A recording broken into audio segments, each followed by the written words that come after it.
نحمده ونصلي على رسوله الكريم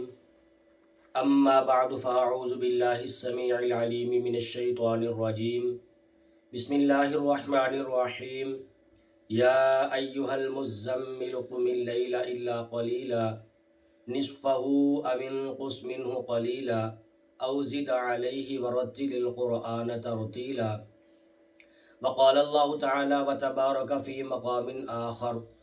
وَمِنَ اللَّيْلِ فَتَهَجَّدْ بِهِ نَافِلَةً لَكَ عَسَىٰ أَن يَبْعَثَكَ رَبُّكَ مَقَامًا مَحْمُودًا صدق اللہ العظیم۔ انتہائی واجب الاحترام سامعین گرامی، آپ احباب کے سامنے قرآن مقدس کے دو مختلف مقامات سے تلاوت کی ہے۔ ان میں اللہ تبارک و تعالی نے نماز تہجد کے فضائل کو بیان فرمایا اور فرض نمازوں کے بعد سب سے افضل ترین اور اہم ترین نماز تہجد ہے۔ اب سوال یہ پیدا ہوتا ہے کہ نماز تہجد کا وقت اور اس کی رکعات کتنی ہیں؟ علماء نے لکھا ہے کہ نماز تہجد کا وقت عشاء کی نماز کے بعد سے لے کر صبح صادق تک اس کا وقت ہے۔ ام المؤمنین سیدہ عائشہ صدیقہ رضی اللہ تعالی عنہا سے صحاح ستہ میں یہ روایت موجود ہے کہ نبی پاک صلی اللہ تعالی علیہ وآلہ وسلم رات کے ابتدائی حصے میں بھی نماز تہجد ادا فرمایا کرتے اور رات کے درمیانی حصے میں اور رات کے آخری حصے میں نماز تہجد ادا فرمایا کرتے تھے، اور اکثر اور بیشتر روایات میں رات کے آخری حصے کا وقت آیا ہے، اور جیسے جیسے یہ رات ڈلتی جاتی ہے ویسے ویسے رحمتیں اور برکتیں زیادہ ہوتی جاتی ہیں۔ اس لیے زیادہ بہتر یہ ہے کہ رات کے آخری حصے میں نماز تہجد کی ادائیگی کی جائے۔ سوال یہ پیدا ہوتا ہے کہ نماز تہجد کی رکعات کتنی ہیں؟ تو اس میں بھی روایات مختلف ہیں۔ بعض روایات میں 12 رکعات کا تذکرہ بھی ملتا ہے، اور یہ کم از کم 2 سے لے کر زیادہ سے زیادہ 12 رکعات تک نماز تہجد ہے، اور بھی زیادہ تر روایات میں 8 رکعات کا تذکرہ ملتا ہے۔ اس لیے حضرات فقراء احناف نور اللہ مرقدہم اجمعین نے یہ بات ارشاد فرمائی کہ رات کے آخری حصے میں اور 8 رکعات کا پڑھنا یہ زیادہ افضل ترین عمل ہے، اور نبی پاک صلی اللہ تعالی علیہ وآلہ وسلم کو اللہ تبارک و تعالی نے قرآن کریم کے اندر یہ بات ارشاد فرمائی کہ وَمِنَ اللَّيْلِ فَتَهَجَّدْ بِهِ، کہ رات کے کچھ حصے میں آپ نماز کی ادائیگی فرمائیں، نافلۃ لَکَ، جو آپ کے لیے ایک اضافی عبادت ہے، عسیٰ ان یبعثک ربک مقاما محمودا، اور امید ہے کہ اللہ تبارک و تعالی آپ کو مقام محمود عطا فرمائیں گے۔ اسی طرح قرآن کریم میں ایک اور جگہ پر جہاں اللہ تبارک و تعالی نے اپنے نیک بندوں کا تذکرہ فرمایا، عباد الرحمن کا، وعباد الرحمن الذین یمشون علی الارض ہونا وَإِذَا خَاطَبَهُمُ الْجَاهِلُونَ قَالُوا سَلَامًا وَالَّذِينَ يَبِيتُونَ لِرَبِّهِمْ سُجَّدًا وَقِيَامًا۔ فرمایا کہ وَالَّذِينَ يَبِيتُونَ لِرَبِّهِمْ، کہ وہ لوگ اپنے پروردگار کے لیے رات اس انداز میں گزارتے ہیں، سجدًا وقیاما، کبھی تو وہ سجدے کی حالت میں ہوتے ہیں اور کبھی وہ قیام کی حالت میں ہوتے ہیں۔ تو اللہ تبارک و تعالیٰ کے نیک بندے، ان کی صفات یہ ہیں کہ وہ رات کے حصے میں اٹھ کر اللہ تبارک و تعالیٰ کی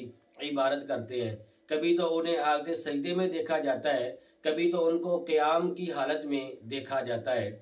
اور اسی طرح قرآن کریم میں ایک اور جگہ پر اللہ تبارک و تعالیٰ نے یہ بات ارشاد فرمائی کہ تتجافی جنوبہم عن المضاجع یدعون ربہم خوفا وطمعا، فرمایا کہ ان کے پہلو رات کے وقت اپنے بستروں سے جدا ہوتے ہیں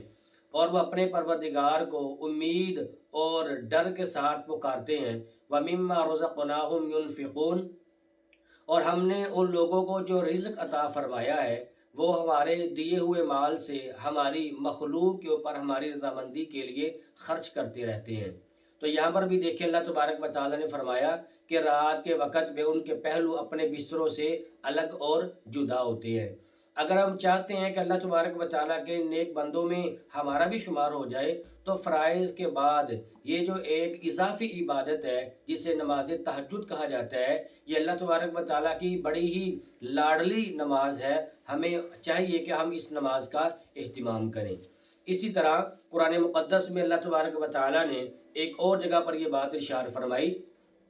امن ہوا قانت آناء اللیل ساجدا وقائما، بھلا ایسا شخص اس کے برابر ہو سکتا ہے کہ جو رات کی گھڑیوں میں عبادت کرتا ہے، ساجدا وقائما، کبھی تو وہ حالت سجدے میں ہوتا ہے اور کبھی وہ قیام کی حالت میں ہوتا ہے، یحذر الآخرہ، اور آخرت سے وہ لوگ ڈرتے ہیں، وَيَرْجُو رَحْمَةَ رَبِّ، اور اللہ تبارک و تعالیٰ کی رحمت خاصہ کے امیدوار ہوتے ہیں۔ قُلْ هَلْ يَسْتَوِي الَّذِينَ يَعْلَمُونَ وَالَّذِينَ لَا يَعْلَمُونَ، اللہ پاک فرماتے ہیں میرا محبوب علیہ السلام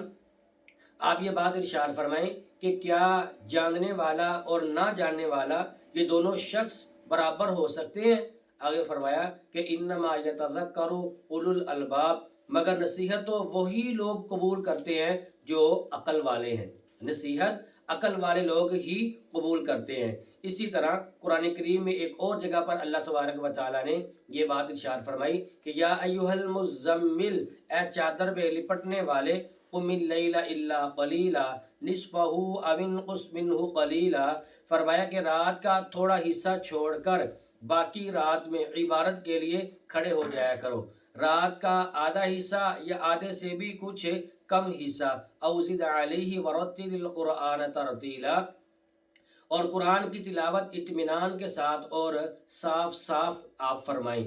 تو دیکھیں یہ قرآن کریم میں کئی مقامات پر اللہ تبارک و تعالیٰ نے اپنے پاک پیغمبر علیہ السلام کو تہجد کی ترغیب ارشاد فرمائی، اور بعض مقامات پر تو اللہ تبارک و تعالیٰ نے حکم بھی ارشاد فرمایا ہے، اور یہ میرے اور آپ کے لیے ایک اضافی عبادت ہے۔ یہ اگر ہم اللہ تبارک و تعالیٰ کے متقی پرہیزگار بندے بننا چاہتے ہیں تو جہاں ہم دیگر عبادات کرتے ہیں اللہ تبارک و تعالیٰ کی دی ہوئی توفیق سے،